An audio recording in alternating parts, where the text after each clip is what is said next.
ఇది కూడా హైదరాబాద్ వీడియోనండి.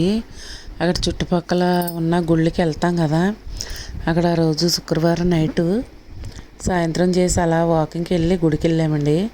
అక్కడ వెంకటేశ్వర స్వామి గుడి ఉంది. కుక్కడపల్లి దా 9th ప్లేస్ దాటిన తర్వాత ఇటు మియాపూర్ వెళ్ళే దారిలో ఉందండి.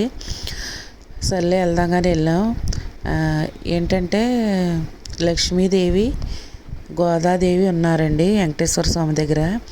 ఆ రోజు శుక్రవారం కాబట్టి అమ్మవార్ల అలంకారం అది బాగుంది. సర్లే మనోళ్ళకి కూడా చూపిద్దాం కదా, చక్కగా చూస్తారు, దర్శనం చేసుకుంటారనే ఉద్దేశంతో చిన్నగా వీడియో అయితే షూట్ చేశానండి. అక్కడ పంతులు గారు ఉన్నారండి, అయ్యవారు. ఆయన కూడా ఏమనలేదు, తీసుకుంటే తీసుకోమన్నారు. ప్లెజెంట్గా మనసుకి ప్రశాంతంగా చాలా బాగుందండి. అలా మనం ఎక్కడికైనా గుళ్ళకి వెళ్ళినప్పుడు ఇలాంటివి మెమొరబుల్గా ఉండిపోతాయి కదండి. బాయ్ అండి. మీకు ఈ వీడియో నచ్చితే లైక్, షేర్.